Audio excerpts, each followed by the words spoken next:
पिथौरागढ़ से है, जहां सीएम पुष्कर सिंह धामी ने निकाय चुनाव के लिए जनसभा को संबोधित किया। उन्होंने बीजेपी प्रत्याशी के पक्ष में वोट मांगे, तो वहीं कड़ाके की ठंड के बावजूद सीएम धामी को सुनने के लिए बड़ी संख्या में लोग जनसभा में पहुंचे। बता दें कि राज्य में निकाय चुनाव के लिए 23 जनवरी को वोटिंग होनी है, तो वहीं सीएम धामी अब तक 15 से अधिक जनसभाएं कर चुके हैं।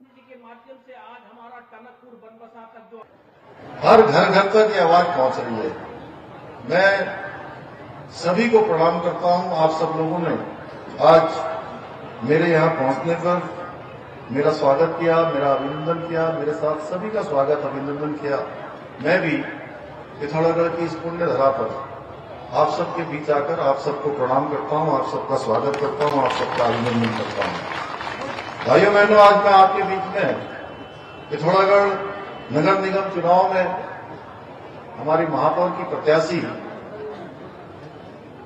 कल्पना देवलाल जी एवं उनके साथ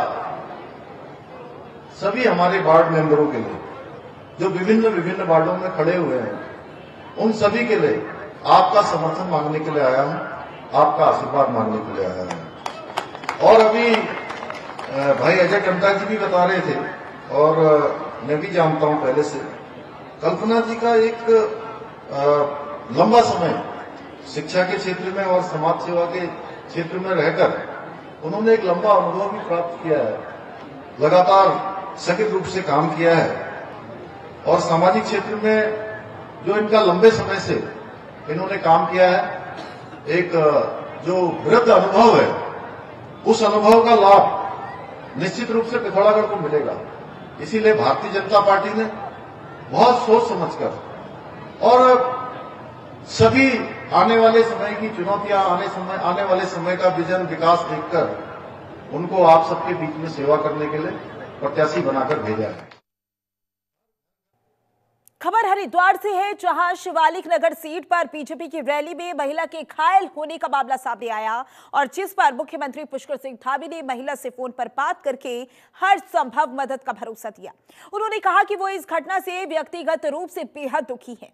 उन्होंने महिला को मदद का भरोसा दिया। सीएम धामी ने अधिकारियों को निर्देश दिए कि महिला के इलाज और सहायता में कोई कमी न हो।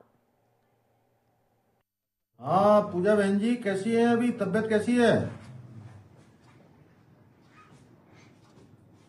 चलो ठीक हो जाओगी जल्दी, है ना? चिंता मत करो, हम लोग सब साथ में हैं। अच्छा इलाज होगा, अच्छा सब चीज होगा। क्या करें, चोट लग गई आपको, है ना? बड़ा मुझे भी अभी पता लगा तो मैं तुरंत फोन कर रहा हूँ। मैंने यहाँ से फिर सबसे बात करी कि भाई जल्दी जल्दी उनका सब ठीक करवाओ, है ना? कोई चिंता मत करना, हम लोग सब साथ में हैं। ठीक है, जल्दी ठीक हो जाओगी, मेरी शुभकामनाएं, है ना? कहाँ चोट कितनी लगी है? अरे पंजे में। अच्छा।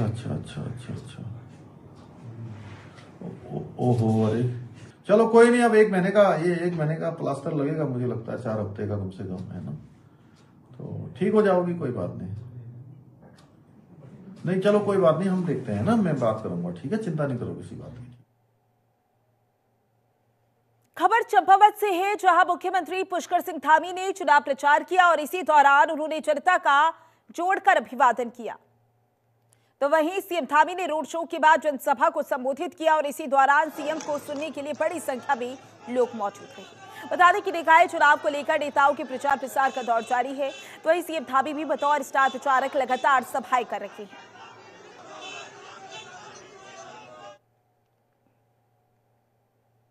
देहरादून में समान नागरिक संहिता के पंजीकरण के लिए पोर्टल तैयार कर लिया गया है और इसी पोर्टल को सूचना प्रौद्योगिकी विकास एजेंसी ने तैयार किया। उस पर एक साथ 50,000 से ज्यादा यूजर अपनी एंट्री करवा सकते हैं। साथ ही अत्याधुनिक सुरक्षा उपायों से लैस एक वेबसाइट को साइबर हमलों से अधिक सुरक्षित बनाने के लिए नेशनल डाटा सेंटर से लिंक कर दिया गया है। बता दें कि वेबसाइट पर साइबर हमला होने की दशा में भी कोई नुकसान नहीं होगा।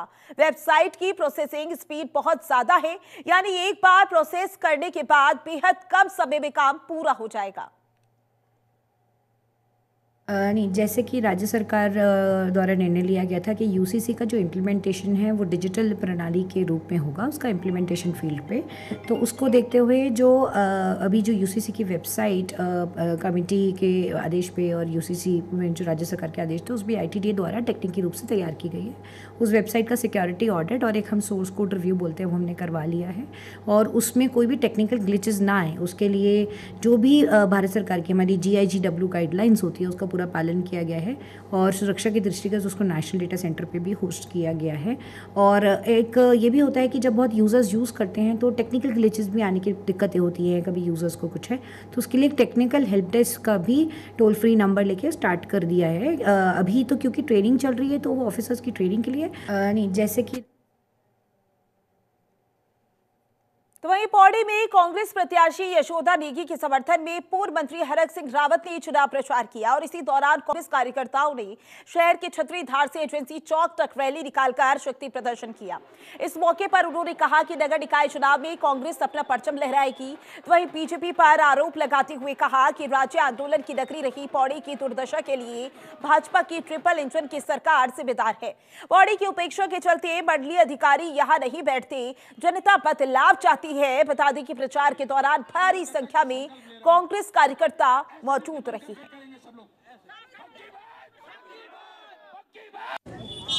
आज मैं पौड़ी आया हूं, नगर पालिका के चुनाव में आया हूं। अपनी छोटी बहन यशोदा नेगी के लिए सब लोगों से आशीर्वाद मांगने के लिए आया हूं, और क्योंकि मैं परसों श्रीनगर में भी कह रहा था कि पौड़ी के लोगों का मेरे राजनीतिक जीवन में बहुत बड़ा योगदान है। मैं 10 साल कौंडिल्या PWD बंगले में रहा हूं। मैं लेस्डोन से चुनाव लड़ा, पौड़ी के लोगों ने मुझे लेस्डोन भी आकर मेरा प्रचार किया, मुझे आर्थिक रूप से सहयोग किया। मुझे आज भी याद है 1993 में जो कुंज भाई नेगी का पेट्रोल पंप है कोटदा रोड पर, मैं जब तेल भराने के लिए गाड़ी में गया तो आज वो इस दुनिया में नहीं, क्या नाम उसका जो तेल भराता था, क्या नाम उसका, तो मैं गाड़ी में तेल भरा रहा था तो अंदर गया और उसने 10,000 रुपये 1993 में 10,000 रुपये दिए मुझको।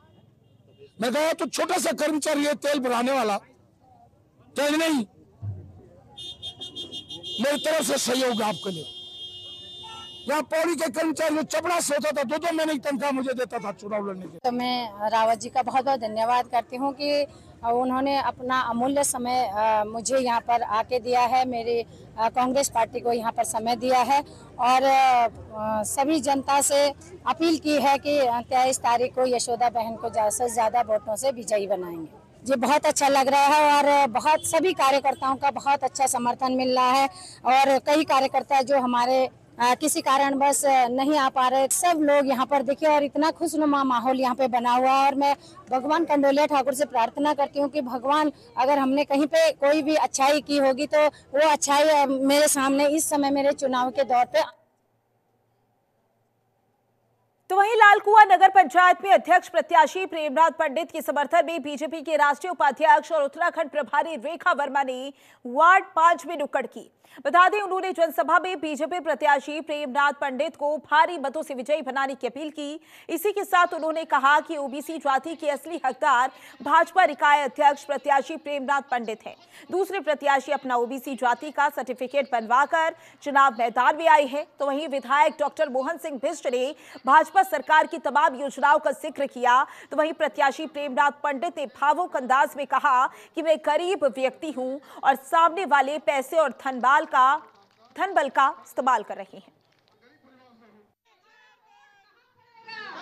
मैं तो उत्तराखंड में मैं प्रभारी के रूप में हमने बहुत काम किया है, और हमारे 2 बार हमारी भारतीय जनता पार्टी को यहाँ जो विधानसभा का चुनाव होता है उसमें जनता ने हाथ दिया है। आज हमारे नगर पंचायत के प्रत्याशी प्रेमनाथ पंडित जी को लिए हम सब लोगों ने जनता से अपील की है, और जो हमने यहाँ लालकुआं में भ्रमण किया है, जनता के बीच में गई हूँ, जनता से पूछा है, तो बहुत आशीर्वाद और सहयोग मिल रहा है। कि मैं तो देखिए हम ये कहना चाहते हैं कि लालकुआं वर्तमान में नगर पंचायत है, बहुत जल्द हम इसको नगर पालिका बनाने जा रहे हैं।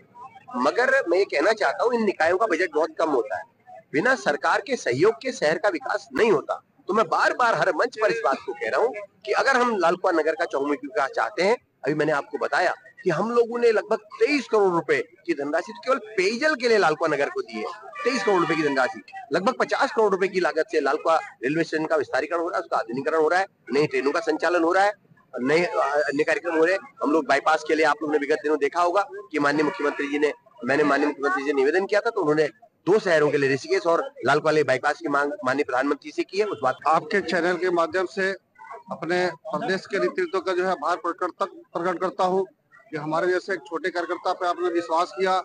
अपने विधायक जी का भी आभार प्रकट करता हूँ कि आप हमारे पर विश्वास किए।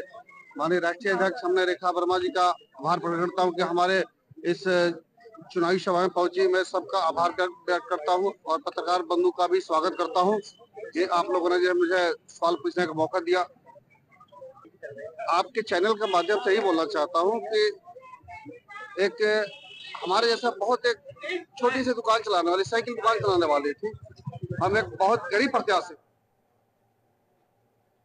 तो वहीं हरिद्वार पहुंचे राष्ट्रीय खेलों के शुभंकर मौली को टीएम ने हरी झंडी दिखाकर रवाना किया। 38वें राष्ट्रीय खेलों के शुभंकर मौली का कलेक्ट्रेट परिसर में पहुंचने पर भव्य स्वागत किया गया। जिलाधिकारी ने पूजा अर्चना के बाद शुभंकर मौली और 3 प्रमोशनल कंटेनरों को हरी झंडी दिखाकर प्रचार के लिए रवाना कर दिया। बता दें कि प्रचार रथ जनवरी तक हरिद्वार के सभी विकास खंडों, प्रमुख स्थानों, स्कूलों, कॉलेजों और बाजारों में घूमकर लोगों को राष्ट्रीय खेलों से जुड़ने के लिए प्रेरित करेगा। हम अपने देश की लोकतांत्रिक अथवा अन्य किसी भी तो वहीं देहरादून के घंटा घर पर सड़क सुरक्षा नियमों के प्रति जागरूकता के लिए अभियान में महिलाओं ने बढ़ चढ़कर हिस्सा लिया और इस दौरान भी तख्तियों पर लिखे स्लोगन के साथ जागरूकता के संदेश भी दिए गए। तो वहीं इस मुद्दे पर बात करते हुए देहरादून परिवहन विभाग के अधिकारी शैलेश तिवारी ने कहा कि वाहन चलाते वक्त हेलमेट जरूर पहने और साथ ही सीट बेल्ट का प्रयोग जरूर करें। उन्होंने जनता से अपील की कि अपने बच्चों को हेलमेट पहनने के लिए जरूर जागरूक करें। वाहन चलाते समय ओवर स्पीड का विशेष ध्यान रखा जाए। आज बड़ा ही सराहनीय प्रयास किया जा रहा है। इसमें लोगों को हेलमेट के महत्व के बारे में बताया जा रहा है। रोड सेफ्टी में हेलमेट का बहुत इंपॉर्टेंट रोल होता है। अगर आप 2 व्हीलर चला रहे हैं तो घर से निकलते समय हेलमेट जरूर पहनिए। हेलमेट से क्या होता है कि अगर दुर्घटना, मेरे घर में बेटा भी है, बेटी भी है, लेकिन मैंने आज तक उनको आदत डाली है। अगर 1 किलोमीटर की दूरी पे भी जाएंगे तो हेलमेट लगा के जाएंगे, क्योंकि मुझे नहीं मालूम कहाँ पे क्या है। तो अगर आप हेलमेट लगाओगे तो जीवन बचाओगे। आगे बढ़ेंगे, जहां देहरादून में यातायात निदेशालय ने सभी जिलों के एसएसपी और एसपी को निर्देश दिया कि उन्होंने प्रवर्तन अधिकारियों से सड़क दुर्घटनाओं की रोकथाम के लिए कार्रवाई को आगे बढ़ाने के लिए निर्देश दिए। निर्देश के मुताबिक प्रत्येक दुर्घटना के संबंध में विश्लेषण करते हुए घटना के कारणों को चिन्हित किया जाए। यदि किसी दुर्घटना को पुलिस द्वारा प्रवर्तन की कार्यवाही से रोका जा सकता था तो संबंधित पुलिस अधिकारी को चिन्हित करते हुए उसके खिलाफ कार्रवाई की जाए। प्रदेश में सड़क हादसों की बढ़ोतरी देखने मिल रही है। यातायात निदेशालय के आंकड़ों के अनुसार साल 2023 से साल 2024 में 3.31% की सड़क हादसों में बढ़ोतरी हुई। साथ ही कार्रवाई को लेकर भी परिवहन प्रवर्तन में कमी आई है। जितने भी मेजर एक्सीडेंट्स हैं उनको सभी को हम लोग रिव्यू कर रहे हैं, क्या कारण रहे। जहाँ पर भी हमको लगता है कि कुछ ऐसी एनफोर्समेंट के लेवल पे इश्यूज़ हैं जिन पे हम बेहतर कर सकते हैं, उनको लेकर के जो डिस्ट्रिक्ट्स हैं उनको कम्युनिकेट किया गया है। एनफोर्समेंट को और ज़्यादा इफेक्टिव कैसे हम लोग कर सकते हैं और एक्सीडेंट को मिनिमाइज़ करने के लिए जो भी उनको रिव्यू करने के बाद, एग्जामिन करने के बाद जो भी रीजंस हमको समझ में आते हैं जहाँ से हमको मिनिमाइज़ किया जा सकता है, उसको लेकर के भी डिटेल्स में डायरेक्शंस जो है। तो वहीं हरिद्वार में घने कोहरे की चपेट में आने से धर्म नगरी में ट्रैफिक बाधित हो रहा है। यहां घने कोहरे का कहर जारी है। विजिबिलिटी बेहद कम होने के कारण वाहनों की रफ्तार धीमी हो गई है, जिससे सड़कों पर सन्नाटा पसरा हुआ है और कोहरे से सड़क हादसों की आशंका को देखते हुए स्थानीय प्रशासन ने लोगों से सतर्कता बरतने और अनावश्यक यात्रा से बचने की अपील की है। यातायात प्रभावित होने से आम जनजीवन पर भी असर पड़ रहा है। खासकर सुबह और रात के समय कोहरा अभी भी घना हो रहा है। प्रशासन ने सड़कों पर ट्रैफिक नियमों का पालन करने और वाहन चलाते समय हेडलाइट का इस्तेमाल करने की सलाह दी है।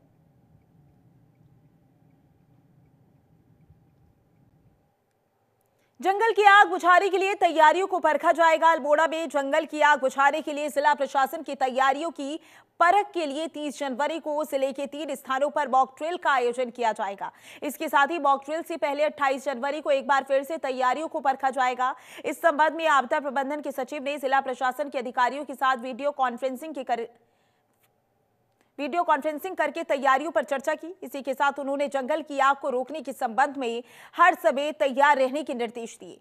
वहीं जिला प्रशासन की ओर से डीएम आलोक कुमार पांडे ने जनपद स्तर पर की गई तैयारियों के बारे में जानकारी दी।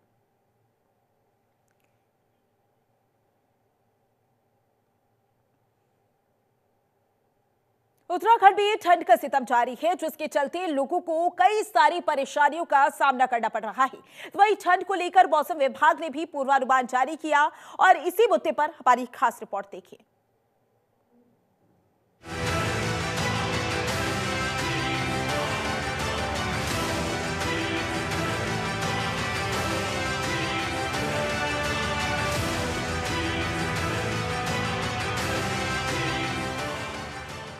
देवभूमि में कोहरे और शीतलहर का कहर, रोजमर्रा की गतिविधियों पर पड़ रहा असर। मौसम विभाग ने जारी किया पूर्वानुमान। कोहरे और बर्फबारी से सड़कें हुई सुनसान। उत्तराखंड में ठंड के चलते जनजीवन अस्त व्यस्त। पहाड़ी इलाकों के साथ ही मैदानी क्षेत्रों और रिहायशी इलाकों में भी ठंड ने पांव फैला रखे। वहीं शीतलहर के चलते जहां लोग घरों से निकलने से बच रहे हैं, तो वहीं पहाड़ी क्षेत्रों में आने वाले पर्यटकों की संख्या घट बढ़ रही। हालांकि ठंड को लेकर मौसम विभाग ने पूर्वानुमान जारी किया। हालांकि 18 से फिर 20-21 तक जो अंदर के हमारे डिस्ट्रिक्ट है, उत्तरकाशी, चमोली, पिथौरागढ़, रुद्रप्रयाग, बागेश्वर, तो इनकी जो हायर रीचेज हैं उसमें छुटपुट एक्टिविटी जो है वो 3-4 दिन वो दिख रही है। तो वो एक आप कह सकते हैं कि जो लोकल इफेक्ट है वहाँ पे, उसकी वजह से ही वो चीज़ें चलती रहेंगी थोड़ा जो है, या WD थोड़ा ऊपर निकलेंगे तो ऐसा जो है उनका इम्पैक्ट बहुत ज़्यादा यहाँ नहीं मिल रहा है। पर छुटपुट एक्टिविटी जो है 18 से 21 तक भी जो है, 22 तक भी जो है वो दिख रही है कि अंदर के डिस्ट्रिक्ट में मिलेंगी हायर रीचेज में। जी थैंक यू। कड़ाके की ठंड से घरों में सिमटे लोग। बारिश और बर्फबारी का बना संयोग। मैदानी इलाकों में कोहरा होगा घना। पहाड़ी क्षेत्रों में बर्फबारी की संभावना। घने कोहरे की चपेट में उत्तराखंड के यातायात पर भी भारी असर पड़ा।